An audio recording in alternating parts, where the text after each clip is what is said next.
Epicurus, one of the titans of Stoic thought, wisely remarked, "We have 2 ears and 1 mouth so that we can listen twice as much as we speak." Such simplicity in words, yet so profound in its implications about the very nature of our conversations. Stoicism, through its myriad teachings, offers a compass directing us towards meaningful and balanced interactions. However, within its vast teachings are nuances and subtleties often overshadowed by more renowned lessons. Today, we embark on a journey to uncover 7 subjects that might be prudent to sidestep in our dialogues. Come along as we delve into these lesser-discussed tenets, arming ourselves with the knowledge to engage more thoughtfully and serenely in the world around us. Before we begin, I would appreciate it if you liked the video, so you can help me continue spreading the Stoic philosophy. If you're not subscribed, I recommend you subscribe and activate the bell so you don't miss any video. Subject number 1, Other People's Flaws. We've all been there, at a gathering, during a casual coffee break, or perhaps in a digital chat group where the conversation shifts subtly from casual banter to discussing someone else's actions, choices, or character.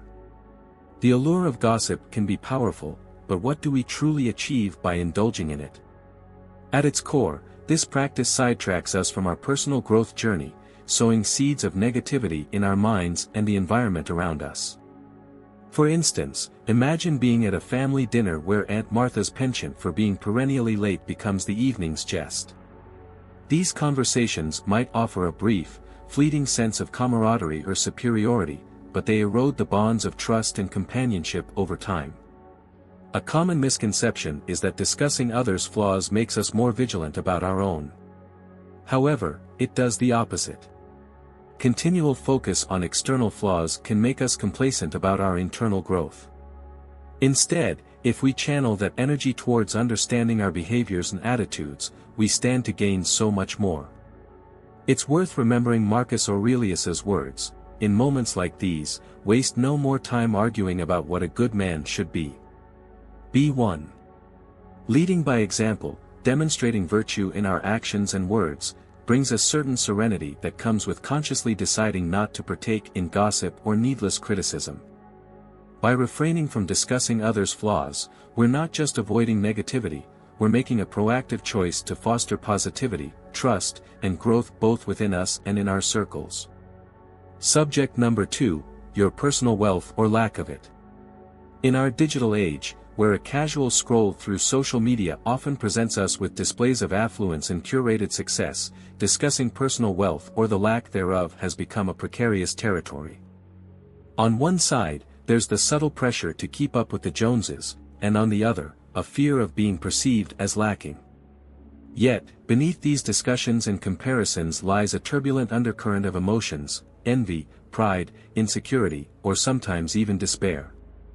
Picture this. You're at a gathering where friends are discussing their recent vacations.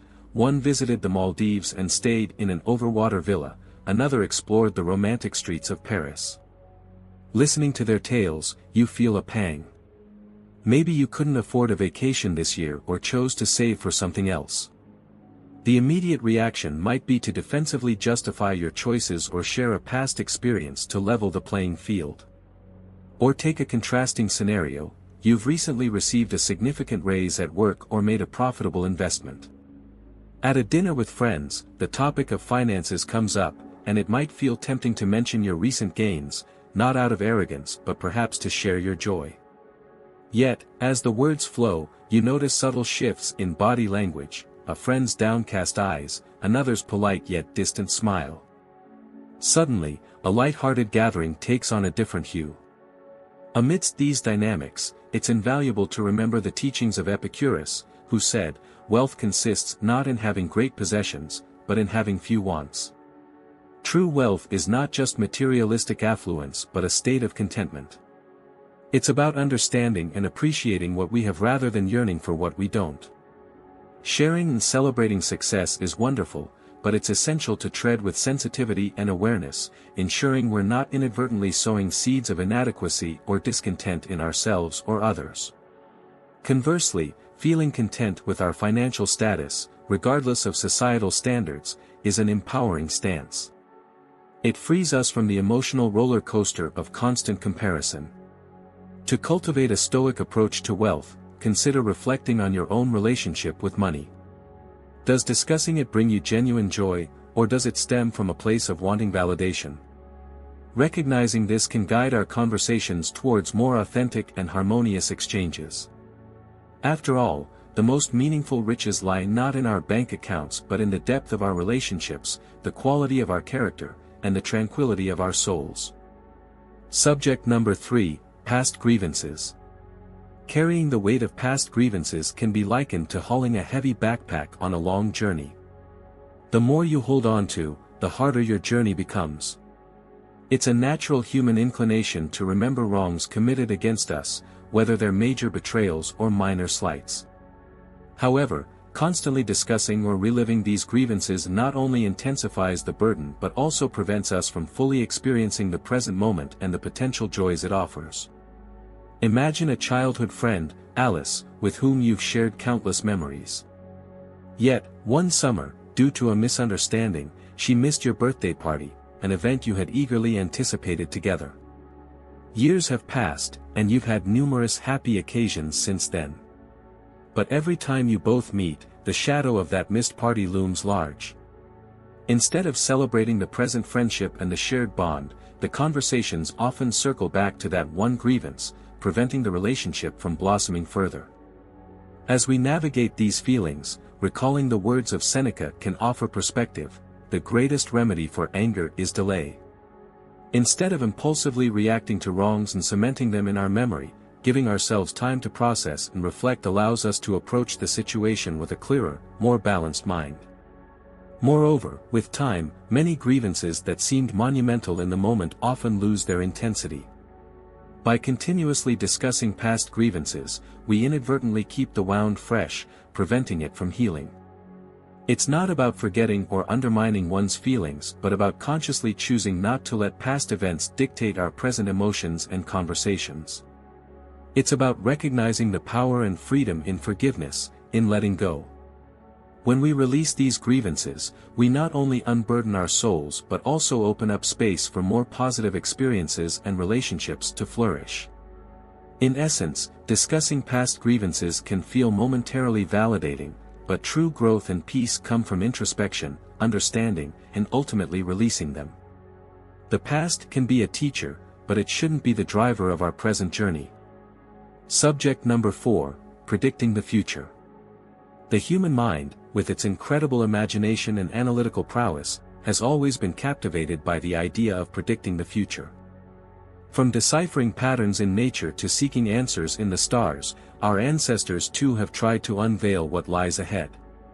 Today, in our age of data and algorithms, that quest continues, albeit in different forms.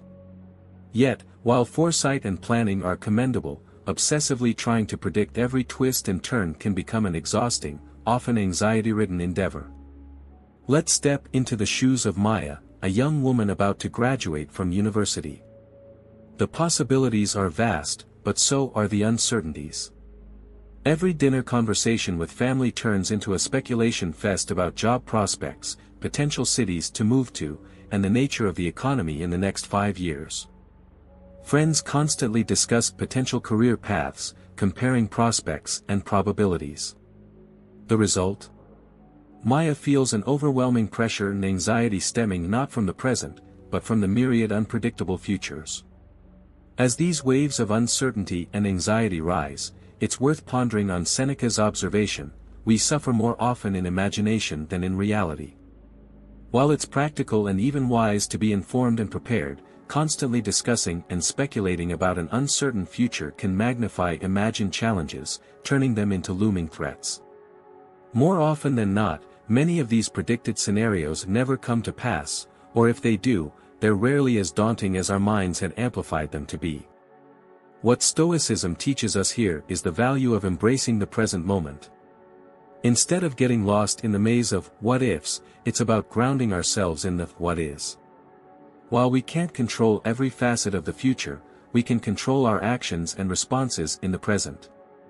By reducing the time spent on endless speculations, we can redirect our energies towards actionable, meaningful steps that align with our values and goals.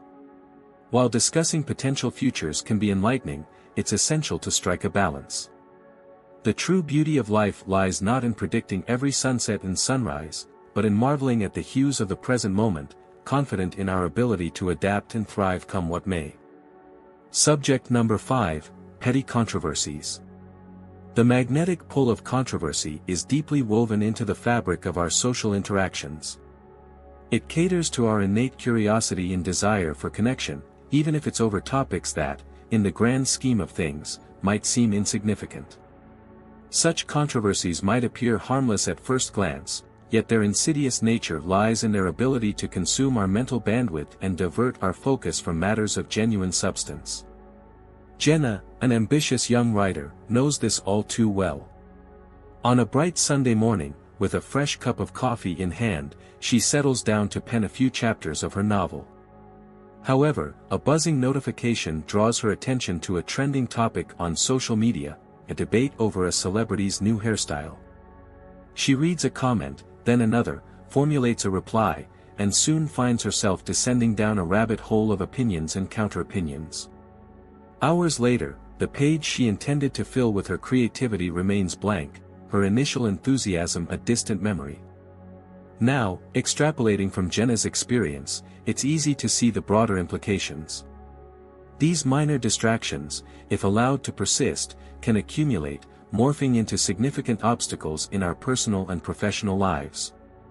They shift our conversations, dominate our free time, and, more worryingly, begin to shape our self-worth and perception based on fleeting, often shallow metrics.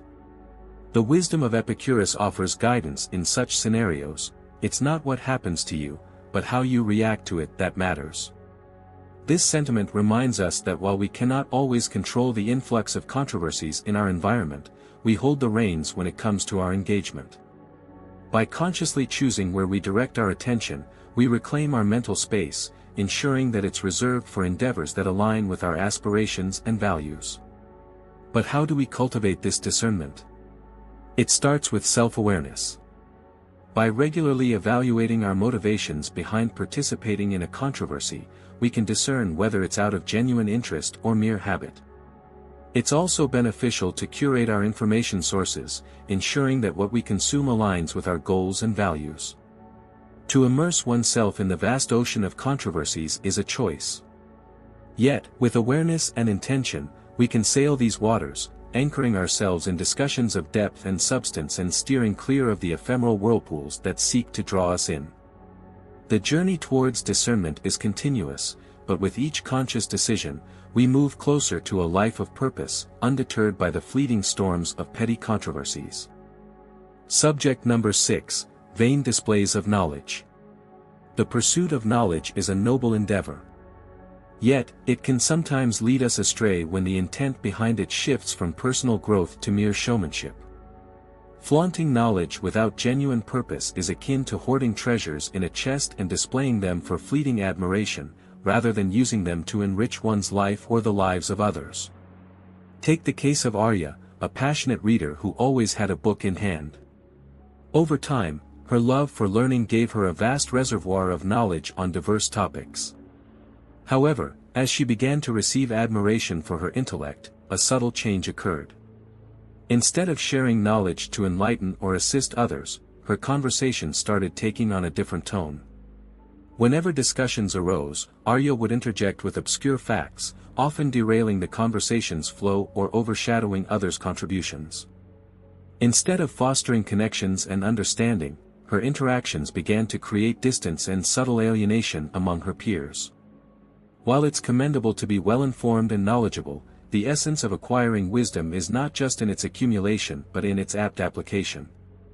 Knowledge, when used as a tool for vanity, can become isolating. It can transform from a bridge that connects people to a wall that distances them. Seneca once said, "True happiness is to enjoy the present without anxious dependence upon the future." In the context of our discussion, this could be interpreted as enjoying the process of learning and sharing knowledge genuinely, without the anxiety of constantly proving oneself or seeking validation.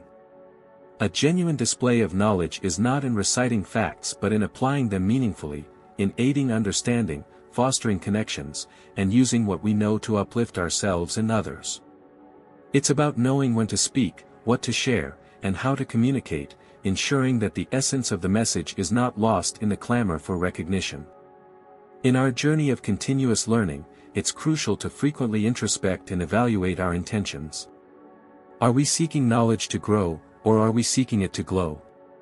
By aligning our quest for knowledge with the genuine intention of personal growth and positive contribution, we can ensure that our wisdom becomes a beacon of light for ourselves and those around us, rather than a mere decorative lamp admired but not illuminating.